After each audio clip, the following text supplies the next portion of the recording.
हम सरकार के लिए भी ये सद्बुद्धि के रूप में ये मार्च हमने किया है कि सरकार को सद्बुद्धि आए। एक भी मांग हम सरकार से किसी प्रकार से नहीं मांग रहे हैं, बस हम वह मांग रहे हैं जिस जोनिंग के समय इन्होंने जो हमको मतलब दिया था कि हम आपको ये चीजें देंगे, बस वही चीज। उत्तर प्रदेश राज्य ग्रामीण आजीविका मिशन के जो है सैकड़ों कर्मचारी आज लखनऊ पहुंचे हैं, जो अपनी विभिन्न मांगों को लेकर प्रदर्शन कर रहे हैं। एक बार हम आपको तस्वीर दिखा देते हैं। राजधानी लखनऊ में 10-90 चौराहे पर ये तमाम कर्मचारी मौजूद हैं, जो अपने हाथों में ये पोस्टर और बैनर लेकर पहुंचे हैं। HR पॉलिसी लागू करो, रोके गए भत्ते चालू करो, HR पॉलिसी लागू करो, भीख नहीं अपना हक मांगते हैं। इस तरीके की तमाम तख्तियां इनके हाथों में है। दूसरी तख्ती है कि मृतक हुए कर्मचारियों के परिवारों को प्रतिपूर्ति करो। UPSRLM कर्मचारी, ये तमाम कर्मचारी हैं जो पहुंचे हैं लखनऊ। से बात करके जानने का या प्रयास करेंगे कि आखिर किन किन मांगों को लेकर आज ये लखनऊ पहुंचे हैं, क्योंकि एक बड़ी संख्या में है। और ये पहले इन्होंने एक ह्यूमन चेन बनाया, उस ह्यूमन चेन के तहत ये CM आवास से चलते हुए आए, 10-90 चौराहे तक पहुंचे। तो ये एक बड़ी संख्या में तमाम लोग पहुंचे। बात कर लेते हैं, क्या नाम है सर? ज्ञान प्रकाश मिश्रा नाम है हमारा। कहाँ से आए हैं? हम कानपुर देहात जिले से हैं। आज ये जो तमाम आपके साथी सहयोगी हैं, कितनी संख्या में हैं और क्या कुछ डिमांड्स हैं जो आप लोग लखनऊ पहुंचे हैं? जी, हम पूरे 75 जनपद के साथी हैं, UPSRLM के कर्मचारी हैं। हम पिछले 30 नवंबर से यहाँ धरने पर बैठे हुए हैं। आज हमने जो हमारे मिशन के बहुत सारे हमारे साथी थे, कर्मचारी थे, जो पिछले 10 वर्षों में किसी न किसी कारण से दुर्घटनाग्रस्त होकर के मृत्यु को प्राप्त हो गए हैं। उन साथियों को लेकर के हमने श्रद्धांजलि सभा आयोजित की थी और उन्हीं की याद में हमने कैंडल मार्च निकाला है। हम सरकार के लिए भी ये सद्बुद्धि के रूप में ये मार्च हमने किया है कि सरकार को सद्बुद्धि आए। और हमारी 10 साल से जो HR पॉलिसी लंबित पड़ी हुई है, जिसमें हमारी बीमा है, हमारी HR पॉलिसी में 7% मास वेतन वृद्धि है वार्षिक, उन सारी चीज़ों को लागू करें ताकि हम लोग पुनः अपने काम पर वापस जाएं और पूरी तन्मयता के साथ काम करें। एक ये होर्डिंग है, पीछे जरा दिखाइएगा, कि जिसमें बहुत सारे लोगों की तस्वीरें हैं। ये कैसी है? ये कौन लोग? जी, ये हमारे वो साथी हैं जो पिछले 10 साल में मिशन का काम करते हुए, महिलाओं को आत्मनिर्भर बनाते हुए अपने प्राणों की आहुति दे चुके हैं। अच्छा जी, तो एक तरीके से आप अब ये इनकी लड़ाई भी लड़ रहे हैं? जी जी बिल्कुल, इनके परिवार की लड़ाई हम लड़ रहे हैं। इनके परिवार में जो इनकी पत्नी थी, जो हमारी महिला साथी गई, उनके पति थे, उनके माता पिता थे, जो आस लगाए बैठे हैं सरकार से, पिछले 10 साल से आस लगाए बैठे हुए हैं कि सरकार उनको प्रतिपूर्ति देगी, उनके परिवार के किसी सदस्य को आजीविका देगी। हम महिलाओं को आजीविका देते हैं, महिलाओं का शक्ति संवर्धन करते हैं, उनको रोजगार देते हैं। लेकिन हम ही लोग आज यहाँ पर ऐसी स्थिति पर, ऐसे मुकाम पर आ गए हैं कि पिछले 10 साल पहले जो हमारी वेतन वृद्धि थी वो आज तक नहीं लागू की गई है। 10 साल पहले पेट्रोल 40 रुपये में था, 100 रुपये में है। हम लोगों का जो बकाया, जो भी जितना भी मानदेय था, जो भत्ते थे हमारे, वो सब पूरे के पूरे डंप कर दिए गए हैं, रोक दिए गए हैं। एक भी भत्ता हम लोगों को नहीं दिया जा रहा है। हम लोग कैसे अपना परिवार चलाएंगे? और भी लोग बात करते हैं। 10 आपके सहयोगी ने कहा कि 10 सालों से आप लोग ये लड़ाई लड़ रहे हैं। 10 सालों में तमाम विभागों को बहुत सारी फैसिलिटीज दी गई हैं। अगर हम बहुत सारे विभाग जो सरकारी हैं, आप ही के विभाग के साथ ऐसा हो रहा है क्या? देखिए, पिछले 10 सालों में महंगाई जिस तरीके से बढ़ रही है और हम लोग एक ही सैलरी पे पिछले 10 सालों से कार्य कर रहे हैं, और इसको लेकर के हम लोग पे कार्यों का भी प्रेशर रहता है, तो फील्ड में आना जाना भी होता है।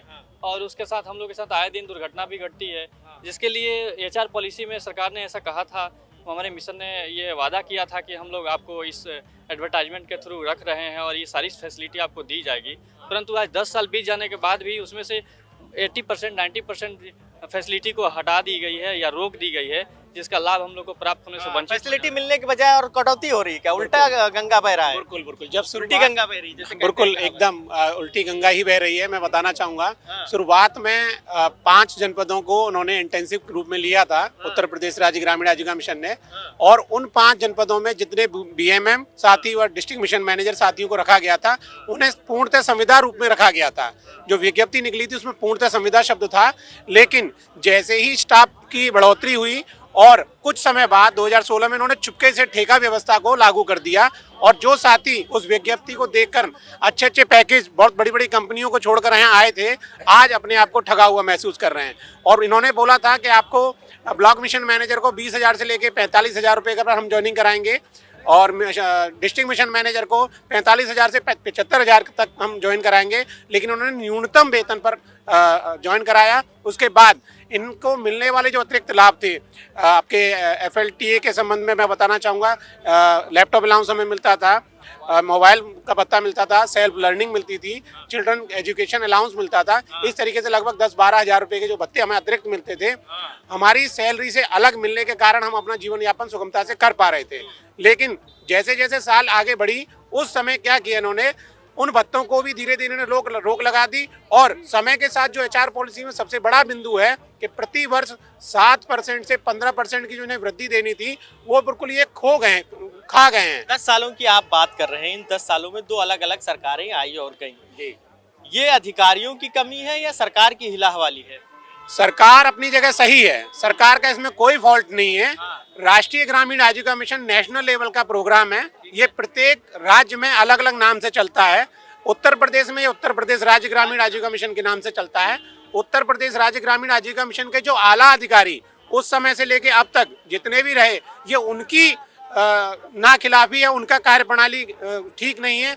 उनकी वजह से कहीं ना कहीं सरकार को भी नुकसान उठाना पड़ रहा है और उसी वजह से हम भी नुकसान उठा रहे हैं। सवाल ये खड़ा होता है कि 10 साल से आप संघर्ष कर रहे हैं, आज लखनऊ भी पहुंचे हैं, ऐसे कई बार पहले भी आप लोग आए थे। आगे ये संघर्ष और ऐसे ही चलता रहेगा, क्योंकि बात तो पूरी नहीं हो रही है, आपकी मांग तो पूरी नहीं हो रही है। जी जी, अभी हम आपको बताना चाहेंगे, पिछले 10 साल में लगभग 6 से 7 बार हम लोगों ने धरना दिया है अलग अलग जगह पर, लेकिन इस बार हम पूरा 75 जनपद के स्टाफ मन बना के तैयार हैं कि इस बार आर या पार की लड़ाई होगी। हम अपने अधिकार, अपने हक लेकर ही वापस लौटेंगे। एचआर पॉलिसी पूरी तरीके से लागू होनी चाहिए, तब तक हम नहीं लौटेंगे। क्यों दादा, आर पार की लड़ाई का मन है? नहीं, आर पार की लड़ाई के तो मन हम लोगों का यही है कि हम लोगों की मांगें पूरी हो जाए।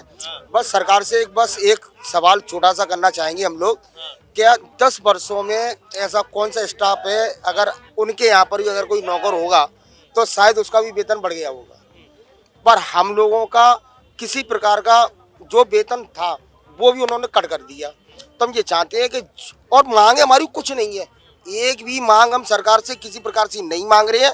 बस हम वह मांग रहे हैं जिस जोनिंग के समय इन्होंने जो हमको मतलब दिया था कि हम आपको ये चीजें देंगे, बस वही चीज हमको दी। कटौती हुई उसी की वापसी नहीं, वो बिल्कुल वापसी हो जाए। और जो इन्होंने हमारी जोनिंग के समय जो हमको जो पीडीएफ दिया था कि आपके इस तरह से एग्रीमेंट होगा, आपका क्या कहते अलाउंस मिलेगा, एचआर पॉलिसी लागू करी जाएगी, आपका बीमा कराया जाएगा, सारी चीजें, बस वही चाहिए, कुछ नहीं चाहिए हमें। ठीक है सर, क्या आगे कार्य बहिष्कार करके कैसे काम करेंगे? क्योंकि आर पार की लड़ाई का आप लोगों ने जिस तरीके से बात की, तो क्या काम करते हुए ये लड़ाई करेंगे या बहिष्कार करेंगे? नहीं, कार्य बहिष्कार के साथ हम लोगों की लड़ाई जारी रहेगी। और अब की बार ये बिल्कुल फाइनल रूप में हम लोग इस मूड से उतरे हैं कि जब तक हम लोगों की मांगे नहीं पूरी हो जाती तब तक जो है हम लोग वापस नहीं आएंगे, क्योंकि पिछले 3 बार हम लोगों को आश्वासन पे हम लोगों को वापस कर चुके हैं। और बीसी में भी बताया गया, एपीसी महोदय के द्वारा और उच्चाधिकारियों के द्वारा कि आप लोगों की मांगे पूरी कर दी जाएंगी, और उसी आश्वासन पे हम लोग वापस भी हो गए। लेकिन इस बार हम लोग आश्वासन पे वापस नहीं होंगे जब तक कि उसको प्रभावी नहीं कर दिया जाता है ग्राउंड लेवल पे। तो ये कार्य बहिष्कार शुरू हो चुका है या होगा? नहीं, कार्य बहिष्कार हम लोगों का 30 तारीख से शुरू है। और जी हाँ 30 नवंबर से। जी। और ये आगे कब तक चलेगा? अभी अनिश्चितकालीन के लिए है, जब तक कि हमारी मांगे जो है पूरी नहीं हो 30 जाती। नवंबर से चल रहा है लगभग। आज जो है 17-18 तारीख है, 20-22 दिन होने वाले हैं। अभी तक किसी अधिकारी से कोई बात नहीं, अधिकारी से बात हुई है, लेकिन वही पुराने पैटर्न पे आश्वासन ही दे रहे हैं कि आप लोगों की मांगों पे काम हो रहा है, प्रोसेस हो रहा है, लेकिन अभी तक कुछ जो है ना हुआ है, ना इस तरह का कोई लेटर आया है, और आश्वासन पे हम लोग वापस नहीं होंगे।